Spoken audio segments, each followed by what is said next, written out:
Address of His Holiness Pope Francis to His Holiness Mar Awa III, Catholicos-Patriarch of the Assyrian Church of the East. Saturday, 19th of November, 2022. Your Holiness, I thank you for your kind words and for this fraternal visit, the first that you are making to the Vatican as Catholicos-Patriarch of the venerable and dear Assyrian Church of the East. For your Holiness, though, Rome is not foreign. You lived and studied here, and I would assure you, to paraphrase the Apostle Paul, that here you are no stranger or alien, but a fellow citizen.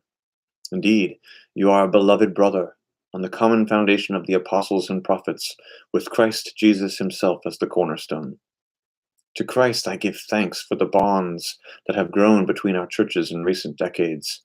They began with the numerous visits to Rome of His Holiness Mardinka IV of blessed memory. From his first visit in 1984 to that of 10 years later, when he joined Pope John Paul II in signing the historic Common Christological Declaration that ended 1,500 years of doctrinal disputes about the Council of Ephesus. I also cherish a grateful remembrance of my own meetings with your venerable predecessor, His Holiness Mar Gerarges III.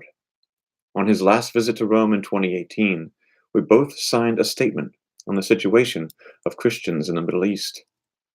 I also recall our own warm welcome in Erbil during my journey to Iraq, following the end of the Eucharistic celebration.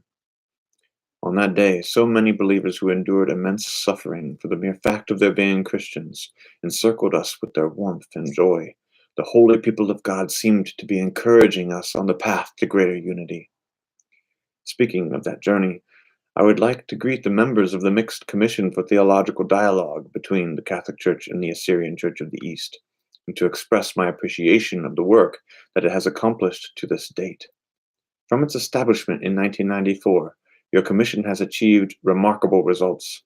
I think of the study on the anaphora of the apostles Adai and Mari, which in 2001 permitted reciprocal admission to the Eucharist in specific circumstances by the faithful of the Assyrian Church of the East and the Chaldean Church, but also the 2017 publication of a common declaration on the sacramental life.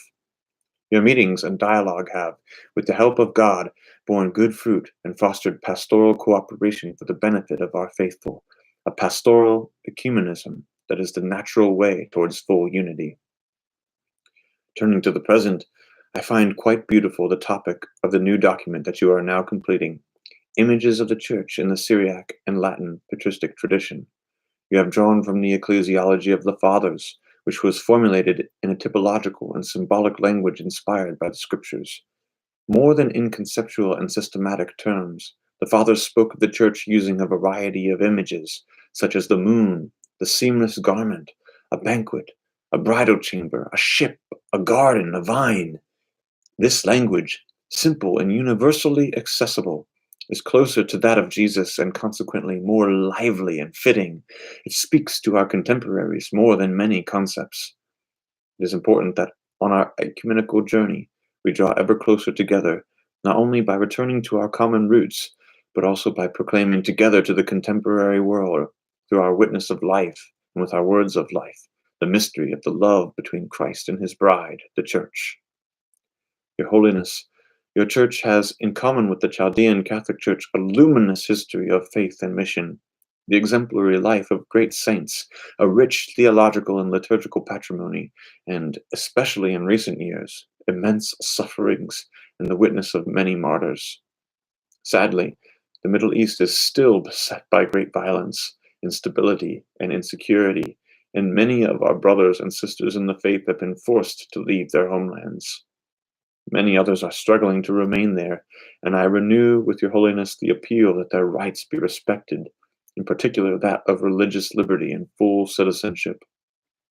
In this situation, the clergy and faithful of our churches strive to offer a shared witness to the gospel of Christ in difficult conditions, and already, in many places, they are living in almost complete communion. This is true, and it is a sign of the times, a powerful incentive for us to pray and to work diligently in preparation for the much-awaited day when we can celebrate together the Eucharist, the Holy Kripana, at the same altar, as the fulfillment of the unity of our churches, a unity which is neither absorption nor fusion, but fraternal communion in truth and in love. Dear brother, Your Holiness, I know that in a few days you will deliver a talk on synodality in the Syriac tradition as part of the symposium Listening to the East, organized by the Angelicum, on the synodal experience of the various Orthodox and Oriental Orthodox churches. The journey of synodality undertaken by the Catholic Church is and must be ecumenical, just as the ecumenical journey is synodal. It is my hope that we can pursue, ever more fraternally and concretely, our own synodos, our common journey, by encountering one another, showing concern for one another, sharing our hopes and struggles, and above all, as we have done this morning, our prayer and praise of the Lord. In this regard, I thank Your Holiness for having voiced the desire to find a common date for Christians to join in celebrating Easter. On this point, I want to say, indeed, to repeat what St. Paul VI said in his day. We are ready to accept any proposal that is made together. 2025 is an important year. We will celebrate the anniversary of the First Ecumenical Council. Yet it is also important because we will celebrate Easter on the same date.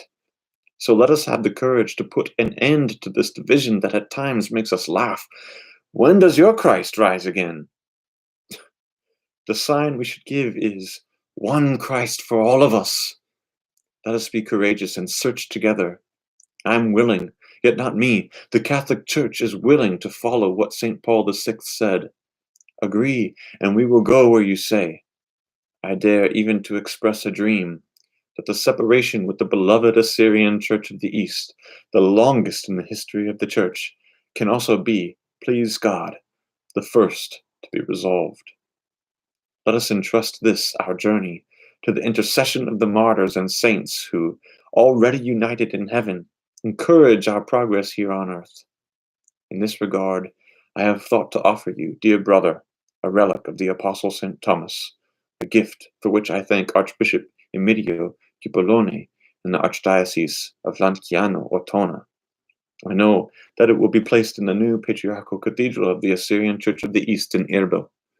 May St. Thomas, who touched with his hand the wounds of the Lord, hasten the complete healing of our wounds from the past, so that soon we may be able to acknowledge around the same Eucharistic altar the crucified and risen Christ, and say to him together, my Lord and my God.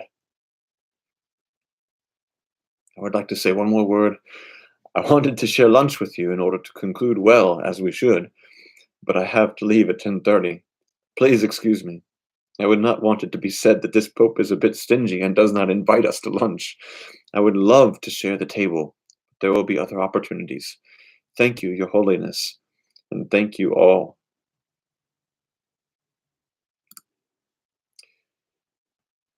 If anybody makes it to the end of this, wherever you are, whoever you are, whatever influence you have, may it be the littlest influence. Please encourage, we must encourage our leaders to move forward in this.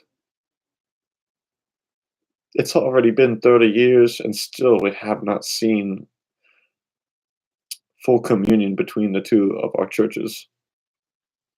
It's unacceptable.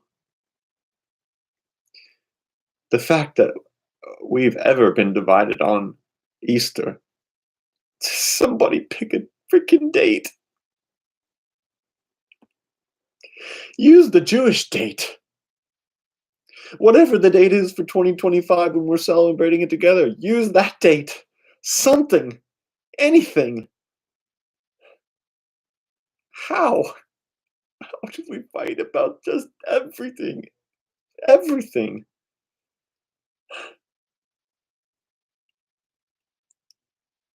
Please, God.